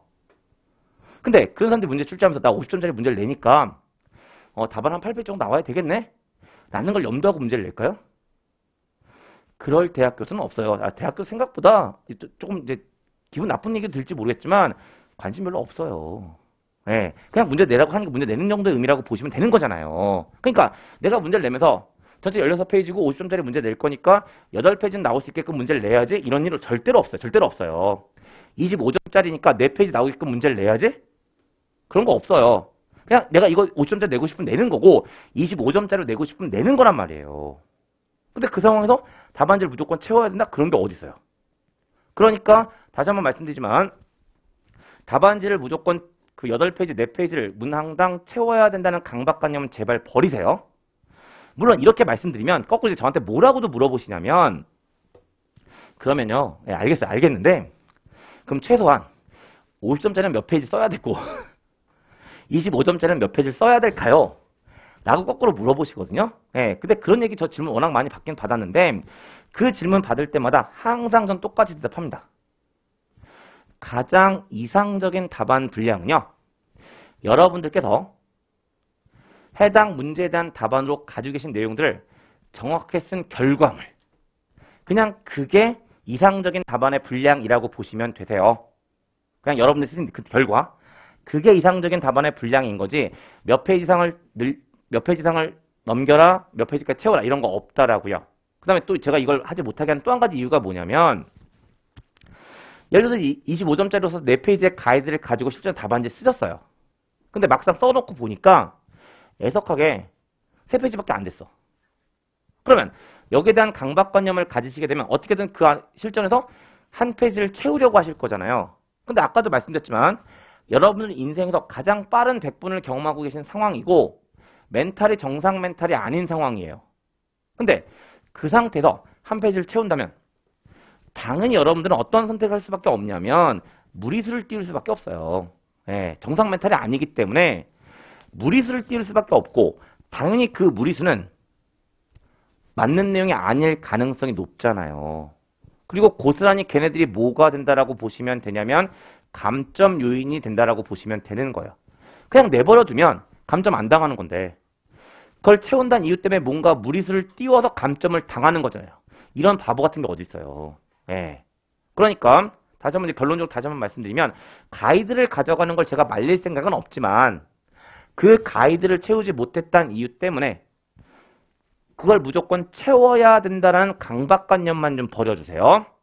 그리고 이제 이게 제가 여러분들에게 부탁드리는 첫 번째 강박관념이라고 보시면 되고요. 그 다음에 두 번째.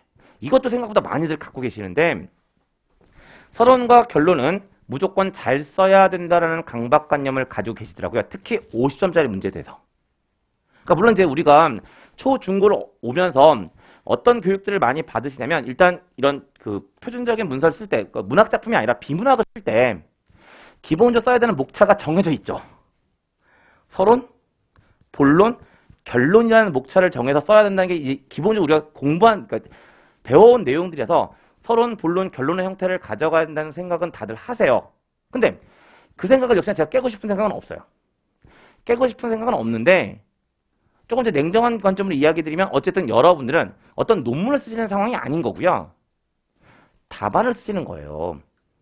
그리고 답안을 쓰신다라는 것은 출제자가 원하는 내용을 쓰시면 되는 거예요. 근데 출제자가 원하는 내용이라면 서론, 본론, 결론 중에 어디에 들어가 있어야 될까요? 본론에 들어가 있으면 되는 거예요. 그러니까 본론을 잘 쓰셔야 되는 거지 서론과 결론을 잘 쓰실까 쓰지 말라는 얘기는 아니고요. 쓰실 건 상관없어요.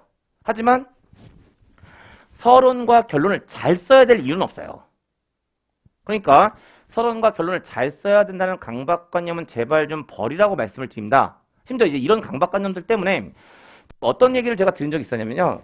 서론을 잘 써야 되니까 서론을 미리 몇 개를 준비하신대요. 물론 이제 가장 대표적인 서론 이제 많이 말씀하신 게 어떤 거냐면 요즘 사회 분위기랑 관련돼 있으니까 뭐 21세기 정보화 사회를 맞아야 뭐 이런 내용들을 같이 미리 몇 개를 준비하신다고 그러더라고요. 아 정말 바보 같은 일이에요. 제가 항상 추천드리는 서론 쓰는 방식이 있어요. 그러니까 서론 또는 도입부 뭐 상관없는 내용이긴 한데 저는 항상 어떻게 쓰라고 말씀을 드리냐면 어차피 시간 많이 쓸 거 아니니까 문제가 있잖아요. 그 문제를 그냥 그대로 재활용하세요. 그러니까 블라블라 하는 것들에서 뭐 설명하시오라고 얘기한다면 서론은 어떻게 쓰라고 저는 주로 말씀을 드리냐면 문제 똑같이 쓰면 블라블라 하는 것들에서 설명하고자 한다. 라는 형태로 서론 쓰시면 되는 거지 그거 잘 쓰실 필요 없다니까요. 그 다음 더 심각한 거. 이제 본론은 잘 써야 된다고 말씀드렸고요. 결론이요. 결론을 써야 한다는 강박관념, 잘 써야 된다는 강박관념을 가지시는데 저는 기본적으로 결론을 쓰지 않아도 된다는 입장이에요. 예. 근데 물론 이렇게 말씀드리면 잘 말 안 들으시니까 결론을 쓰긴 하실 텐데 이제 그러다 보면 이제 어떤 것들을 이제 써야지라는 생각하는 분들이 종종 있으시냐면 개선 방안. 그러니까 본론 썼을 거 아니에요. 본론 쓰고 나면 이제 결론으로 개선 방안, 한계점, 뭐 기대 효과 이런 것들로 매듭을 좀 너무나 좋습니다라고 생각을 하시더라고요. 정말 위험한 얘기예요. 정말 위험한 얘기예요. 무슨 얘기냐면 문제서, 기대 효과, 뭐 활용 방안, 한계점 이걸 물어보는 경우라면 쓰셔야 되겠죠. 근데 그걸 물어보지 않은 상태에서 결론을 좀 화려하게 쓰기 위한 목적으로 뭐 개선 방안, 한계점, 기대 효과 이런 걸 쓰시는 거냐? 채점자의 공부를 하기 딱 좋아요. 아까도 말씀드렸지만 채점자 어떤 출제자는 대학 교수들일 거고요. 그 대학 교수들은 기본적인 사고방식이 있어요. 그리고 기대 효과, 향후 개선 방안, 한계점 이걸 쓸 수 있는 사람의 자격을 가지고 있는 사람들이에요. 그리고 그걸 쓸 수 있는 사람의 자격은 누구라고 보는 사람들이 그 사람들이냐면 박사 학위자만 쓸 수 있다라고 생각하는 게 그 사람들 마인드예요. 근데 답안에서 그걸 쓴다고요? 출제자가 요구하지도 않은 건데? 당연히 조금 강하게 얘기해서 건방 떤다고 생각할지 몰라요. 그러니까 역시나 결론에다가 너무 많은 공을 들이실 필요는 없다라고 말씀을 드리게 되는 거고요. 역시나 그런 이유들 때문에 제가 만약 결론을 쓰실 거면 역시나 가장 리스크 없이 결론 쓰는 거 한 가지를 말씀을 드립니다. 그리고 그게 바로 뭐냐면요. 어쨌든 본론은 공을 들여 써야 된다고 말씀을 드렸잖아요.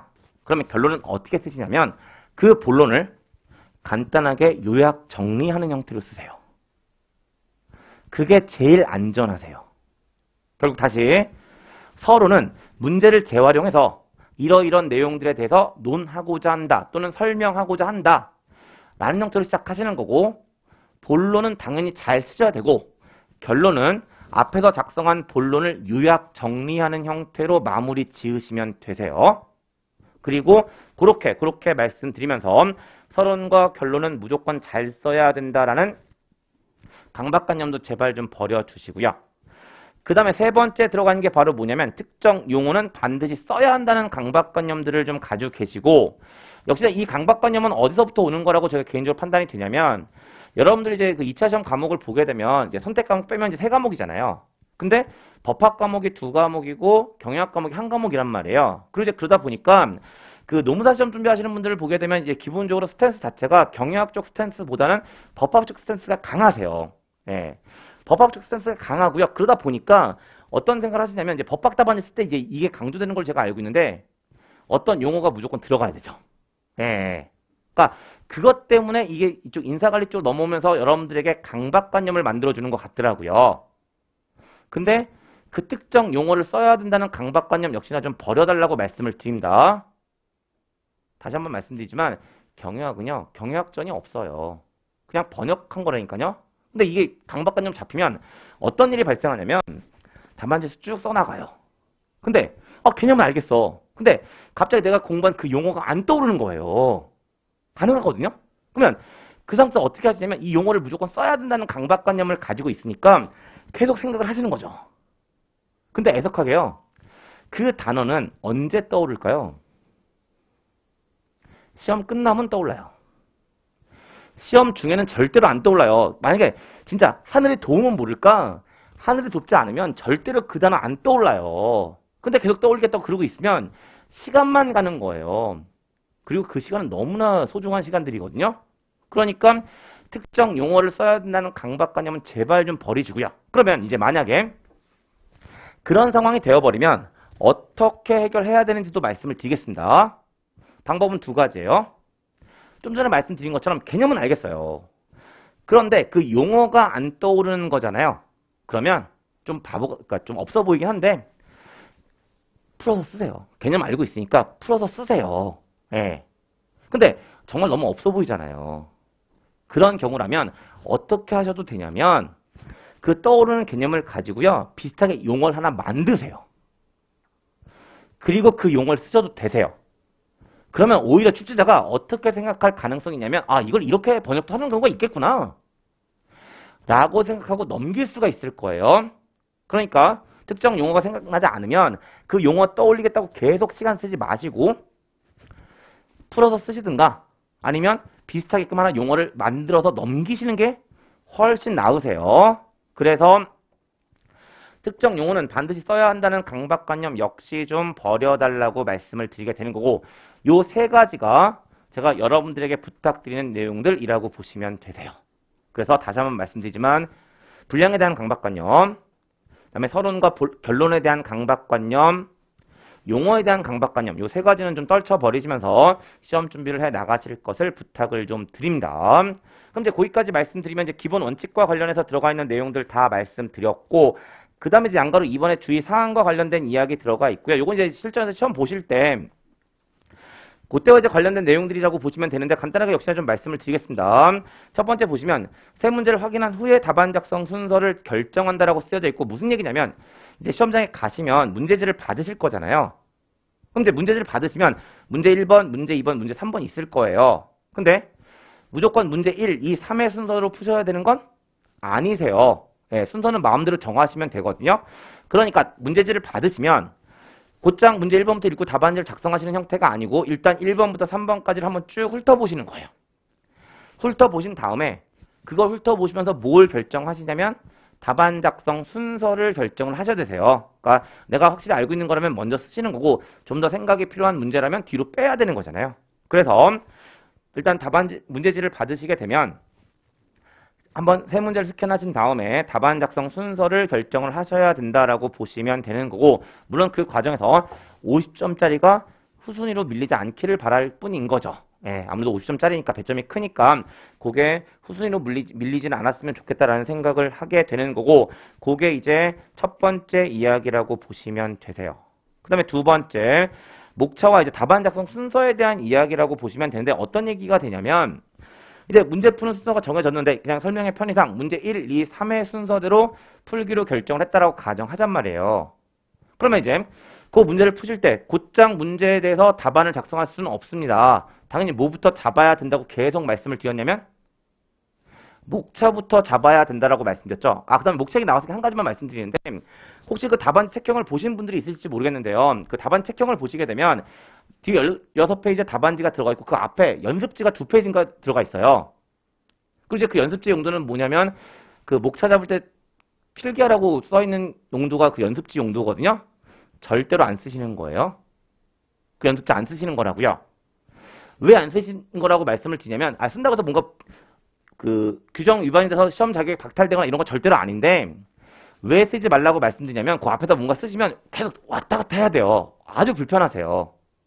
그러니까 쓰라고 돼 있는 거긴 하지만 그냥 무시하라고 말씀을 드리는 거고 그럼 이제 어디다가 연습을 하게 되는 거냐라는 건데 역시 문제지 받아보시면요. 문제지가 또 생각보다 크죠. 예. 근데 또 말 문제다 보니까 문제는 또 그게 길지도 않아요. 그러니까 이제 중간에 여백들이 많습니다.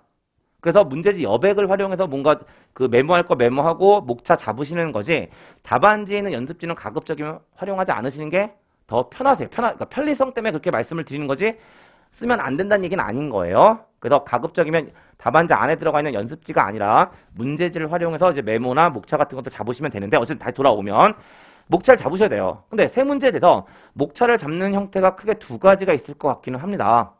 첫 번째요. 일단 1번, 2번, 3번의 순서라고 말씀을 드렸으니까 일단 1번, 2번, 3번에 대한 목차를 전부 다 잡아요. 그리고 나서 1번 문제에 대한 답안 작성하고 2번 문제에 대한 답안 작성하고 3번 문제에 대한 답안 작성하시는 방법이 있을 거예요. 또 한 가지는 어떤 형태가 있을 것 같으냐면요. 1번 문제에 대한 목차 작성하고 답안 작성하고 2번 문제에 대한 목차 작성하고 답안 작성하고 3번 문제에 대한 목차 작성하고 답안 작성하는 순서를 가지고 할 수도 있을 겁니다. 근데 이 두 가지가 일장일단이 있어요. 일장일단이 있는데 이제 어떤 일장일단이 있다라고 보시면 되냐면 일단 첫 번째 케이스요. 목차 다 잡아놓고 그 다음에 답안 쓰는 경우요. 일반적으로 목차 잡을 때 모두 같이 하시냐면 쓸 내용들도 같이 잡잖아요. 근데 일단 목차 세 문제를 다 잡아놓고 나면 까먹는 걸 방지할 수 있어요. 예, 까먹는 걸 방지할 수 있다는 이유 때문에 장점이 있긴 있어요. 근데 또 후자는 어떤 장점을 가지고 있냐면 일반적으로 목차를 잡을 때 좀 전에 말씀드린 것처럼 단순하게 서론, 본론, 결론만 잡지 않을 거예요. 서론, 본론, 결론이 잡아지고 나면 본론 안에서 이제 어떤 내용을 쓸지에 대한 중목차가 잡힐 거고 그 다음에 소목차까지 잡은 다음에 각 목차에 대한 키워드까지 정리하는 게 목차를 잡는 거거든요. 서론, 본론, 결론만 쓰는 게 목차를 잡는 게 아닌 거예요. 근데 그렇게 그 키워드까지 목차를 잡아놓게 되면 그 키워드까지 잡으면서 어느 정도 답안 작성에 대한 가이드가 생기죠. 그러니까 그걸 바로 쓸 수 있다는. 그러니까 목차부터 잡으면 이게 또 다시 날아갈 수 있는데 목차 잡고 문제 쓰고 하는 형태로 목차 잡고 답안 쓰고 하는 형태로 가면 그 잡아놓은 게 그대로 답안지에 바로 적용할 수 있다는. 그런 장점이 있어요. 그러니까 두 가지 방법은 다 장점과 단점들을 가지고 있는 상황이라서 그 두 가지 케이스가 있으니까 일단 여러분들에게 어떤 게 맞는지를 판단을 좀 하세요. 그리고 그 방법이 찾아지면 그 방법대로 하시면 되세요. 그러니까 어느 쪽을 무조건 하세요라는 느낌은 아니고 어쨌든 케이스는 두 가지가 있으니까 그 두 가지 케이스 중에 본인에게 맞는 방법을 선택하시면 되는 겁니다. 이제 그 얘기가 들어가 있다라고 보시면 되고 그 다음에 동그라미 3번 글머리표를 활용하는 것과 관련된 내용이 들어가 있고요. 그래서 아까도 잠깐 말씀드렸지만 목차라는 것은 레벨링을 가지고 있죠. 그래서 대목차, 중목차, 소목차가 있다라고 보시면 되는데 그랬을 때 그걸 이제 구별하기 위해서 앞에다가 뭘 쓸 거냐면 숫자를 쓰실 거잖아요. 그리고 이제 그걸 뭐라고 쓰고 있냐면 글머리표라고 이야기하고 있는 거고 역시나 자료대로 가게 되면 일단 기본적으로 어떤 형태로 전 쓰실 것을 많이 추천을 드리냐면 1 쓰고요. 양가로 1 쓰고 동그라미 1 쓰는 형태. 요 레벨링이 가장 좋아 보이긴 좋아 보여요. 근데 이렇게 가면 세 가지 레벨링이 되잖아요. 근데 종종 어떤 경우, 이제 특히 50점짜리 같은 경우는 네 가지까지 레벨링을 가는 경우가 있어요. 그럼 이제 그랬을 때 뭘 하나 더 쓰시기를 전 주로 추천을 드리냐면 이제 많은 분들은 어떻게 쓰시냐면 요 위에 가서 로마자를 쓰시거든요. 예, 로마자를 쓰시는데 저는 개인적으로 로마자를 별로 추천하지 않아요. 예. 물론 안 쓰면 안 된다는 얘기는 절대로 아니고 왜 추천하지 않냐면 이 로마 숫자가요. 팔자체로 표현되면 구분하는데 어렵지 않아요. 그런데 빠른 시간에 손으로 쓰는 경우가 되면 로마자가 구분하기 쉽지 않은 경우들이 생겨요. 가장 대표적인 게 바로 뭐냐면 3과 4예요. 네. 그냥 손글씨 쓰면 3과 4가 헷갈리는 경우들이 분명히 생기고 이런 것들도 채점자를 건드릴 수 있어요. 그래서 저는 개인적으로 로마자를 추천하지는 않습니다. 물론 쓰지 말라는 얘기는 아니에요. 그래서 쓰겠다고 말씀하시면 쓰세요. 말릴 생각 없어 이거는요. 단지 제 개인적 취향 때문에 그냥 가급적이면 쓰지 말라고 말씀드린 것 뿐이고요. 그럼 이제 로마자를 빼버렸으니까 여기서 이제 하나 레벨링 할 때 제가 가장 많이 드린 얘기는 뭐냐면 여기다가 하나 집어넣으세요. 어떻게 집어넣으라고 말씀을 드리냐면 1.1 하는 형태. 그러니까 1 쓰고 그 밑에 레벨링으로 1.1 그 밑에 양거로 1번 그 밑에 동그라미 1번 하는 형태. 그런 형태의 레벨링이 가장 좋지 않을까라는 생각이 드는 거고 그래서 이게 귀찮으시면 여기 뭘로 넣으시는 것도 하나의 방법. 반괄호로 넣는 것도 하나의 방법이 되겠죠. 어쨌든 레벨링을 좀 하셔야 되는 거고 이 레벨링은 좀 신경 쓰시는 게 맞으세요. 그러니까 왜 레벨링에 대해서 제가 좀 강조를 드리냐면 어쨌든 채점자 입장에서 그 답안지의 첫인상은 목차예요. 그리고요. 역시 이제 그 채점자들 입장에서 보면 그 목차에 대한 레벨링만 봐도요. 이 사람이 어떤 답안지를 쓰고 있는지가 보여요. 그래서 이제 그 레벨링을 가지고 이제 일반적으로 답안지 첫인상을 판단하기 때문에 그 레벨링은 생각보다 중요합니다. 그러니까 이 레벨링이 중요하다는 건 무슨 얘기냐면 어떤 개념들이 서술될 때 얘와 얘가 레벨링이 맞는지 안 맞는지 얘가 상위 개념이고 얘가 하위 개념인데 똑같은 레벨링이 돼 있다든지 이런 것들도 역시나 이제 채점자 입장에서는 아, 얘 좀 이상하게 답안 쓰고 있는데 라는 것들을 생각할 개연성이 있거든요. 그러니까 좀 체계를 잡아서 가시는 거고 그런 관점에서 글머리표를 활용하는 것과 관련된 내용들 말씀을 좀 드리게 돼요. 그 다음에 동그라미 4번 보시게 되면 문제 번호와 문제 내용을 간단하게 서술해야 된다라고 쓰고 있는 거고 사실 이건 제가 드리는 얘기가 아니라 그 답안 책형 받으시면 그 앞에 써 있어요. 네, 써 있고요. 여기서 이야기하는 문제 번호와 문제 내용을 간단하게 서술하는 것은 어떠한 의미를 가지고 있냐면 아까도 말씀드렸지만 1번, 2번, 3번을 순서대로 푸실 필요가 없다라고 말씀을 드렸잖아요. 그럼 당연히 채점자에게 이거 몇 번 문제에 대한 답안이에요 라는 걸 보여줘야 되니까 답안 쓰기 전에 앞에 뭐 문제 1 하면서 문제 번호를 써 주시는 겁니다. 그 다음에 그 인력공단에서는 뭐까지 요구하고 있냐면 요 옆에다가 문제 내용을 간단하게 서술하라고까지 요구하고 있어요. 그런데 인력공단에서 이걸 요구하고 있는 이유는 다른 게 아니고요. 여러분들 입장 때문에 요구하고 있는 게 아니라 인력공단 입장을 대변하기 위해서 요구하고 있는 거예요. 나중에 분쟁이 발생했을 때 그 분쟁의 소지를 줄이기 위해서 여기다가 뭔가 좀 쓰라고 얘기하는 거거든요. 근데 우리들 입장에서는요. 시간은 너무나 소중해요. 그러니까 쓰라고 하니까 안 쓸 수는 없고요. 그렇다고 해서 문제들에 대한 내용들 전부 다 쓰시는 건 그만큼 시간이 줄어들고 있다는 얘기가 되는 거니까 최대한 간단하게 성의 표시만 하고 넘기시면 되세요. 그리고 그랬을 때 역시나 어떤 측면으로 가시면 되냐면 어차피 간단하게 서술하라고 한 거니까 그걸 문장을 만들 필요도 없어요. 그냥 그 문제에 주어진 내용들 중에 대표적인 키워드 몇 개만 쓰세요. 그리고 그렇게 넘기시면 되는 거지. 역시나 여기다가 많은 공을 들이시는 건 고스란히 여러분들 손에 있어요.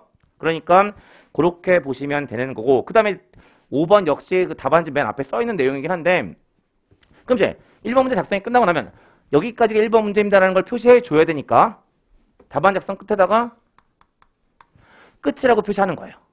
그 다음에 이제 세 문제 다 쓰고 나면 이제 맨 마지막 문제에다가는 뭐라고 쓰냐면 여기까지가 제가 쓴 답안 전부 다예요. 뒤에 없어요. 라는 것들을 표시해 줘야 되기 때문에 뭘 표시하라고 쓰여져 있냐면 이하 여백이라고 작성하라고 답안지 서술 규칙상으로 들어가 있어요. 그러니까 이것도 좀 염두에 두시는 거고, 이것도 역시나 이제 나중에 시험장 들어가서 해야지 라고 생각하시면 까먹어요. 그러니까 앞으로 이제 뭐 일기 때도 간단히 25점부터 시작할 거니까 모의고사 계속 써보는 과정에서 계속 써보는 습관을 들여 놓으셔야만 나중에 빼먹지 않으세요. 예, 그러니까 이런 것들까지 고려해서 좀 생각을 해 주시면 되는 거고, 그 다음에 이제 마지막 얘기 하나 남았네요. 예, 필기구도 시험장에서 신경이 쓰인다라고 쓰여져 있는 거고, 역시 이건 어떤 의미라고 보시면 되냐면 아까도 말씀드렸지만 실전에 들어가시면 정상 멘탈이 아니세요. 정상 멘탈이 아니신 상황에서 뭔가 사소한 일이라도 발생하면 이게 멘탈을 건드려요. 그리고 그게 멘탈을 건드려 버리면 전체 답안 작성에 대한 그 심리가 무너져 버리는 일들이 생깁니다. 그래서 이제 가급적이면 이제 사소한 멘탈 관리도 분명히 의미를 가진다라고 말씀을 드리게 되는 거고, 그 관점에서 제가 제일 이제 많이 말씀드린 것 중에 한 가지가 바로 뭐냐면 필기구예요.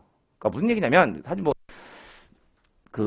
이제 이제부터 하시면 되는 거니까 상관없긴 한데, 그러니까 여러분들 계속 이제 필기를 쭉 쓰실 거잖아요. 그러다가 시험 당일날 이제 필통에 여러 가지 필기구 있는데 그 중에 하나를 가지고 그냥 아무거나 가지고 시험장에 가진다고 생각해 보자라고요.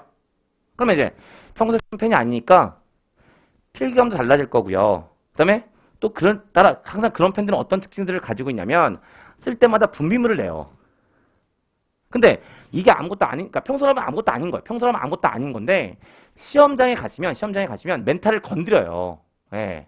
그리고 그 멘탈을 건드리는 게 역시 심적인 내용으로 들어오기 때문에 답안 작성이 제대로 안 되는 일들이 생긴단 말이에요. 어쨌든 그런 일들이 생기면 안 되는 거잖아요. 그래서 제가 항상 이제 그 1기 OT 때마다 어떤 말씀을 드리냐면, 이제 지금부터 써보는 게 중요한 의미를 가지고 있다고 말씀드렸고, 아까 복습할 때도 손을 계속 쓰라고 말씀을 드렸잖아요. 예. 그럼 이제 필기구를 가지고 쓰실 건데 지금부터 필기구를 정하세요. 그러니까 뭐 대형 그 문구 매장 가면은 이제 살짝 좀 써볼 수 있는 기회들이 있잖아요. 그러니까 그런 것들 좀 써보시면서 본인한테 맞는 펜을 찾으세요. 네, 본인한테 맞는 펜을 찾으시고요. 그 다음에 그 필기구만 계속 쓰시는 거예요. 그리고 시험 당일날도 그 종류의 필기구를 가지고 시험장 가서 보셔야 되는 겁니다. 그래야만 사소한 멘탈 관리가 된다라고 보시면 되는 거예요. 물론 이제 이것과 연장선에서 한 가지만 더 말씀드리면, 그러니까 사실 제가 올해는 이제 조만간 끝나겠죠. 뭐 조만간 정점이 온다고 얘기하니까 끝날 때가 여러분들이 올해 2차 시험 보러 가셨을 때는 이제 마스크 없이 시험장에 갈 수 있지 않을까라는 기대를 살짝 해보긴 하는데, 역시 이제 어떤 얘기를 좀 드리려고 하냐면 그러니까 그 친구가 작년하고 제 수업을 들었던 친구인데 시험 끝나고 나서 만났어요. 시험 끝나고 만났는데 그 친구가 했던 얘기도 그런 얘기들이라고요. 그러니까 무슨 얘기냐면 그 친구가 이게 쓰기가 너무 싫은 거예요. 그래가지고 학원은 어쩔 수 없으니까 이제 쓰고 왔고, 공부할 때는요 독서실도 안 가고요 집에서만 한 거예요. 집에서 안 써도 되니까. 그래가지고 이제 마스크를 안 쓰고 이제 공부하다가 시험장을 한 거죠. 근데 시험장 쓰고 시험을 봐야 되는 거잖아요. 무지하게 거슬리더래요. 그러니까 습관이 안 돼 있었던 거죠. 그러니까 이런 것들도 마찬가지입니다. 그러니까 멘탈을 이렇게 건드려요. 그러니까 그 펜도 제가 보기에는 그 멘탈을 좀 건드릴 가능성이 있다라고 전 개인적으로 보기 때문에 그 말씀을 드리고 있는 겁니다. 그래서 결국 이제 펜을 빙자해서 어떤 얘기를 드리고 있냐면 그 사소한 멘탈도 흔들리지 않게끔 관리를 좀 해 놓으셔야 된다는 말씀을 드리고 있는 거예요. 그리고 여기까지 말씀드리면, 역시나 이제 답안 작성과 관련된 내용들까지 전부 다 말씀드렸고, 좀 긴 시간 말씀드리긴 했는데, 여기까지가 제가 이제 GS 1기 오리엔테이션 성격으로 드리는 이야기들 전부 다라고 보시면 되고, 일단 여기까지 말씀드리고요. 잠깐 쉬었다가 이제 뒷얘기들 가지고 이제 하나씩 본론적인 얘기들 하도록 하겠습니다.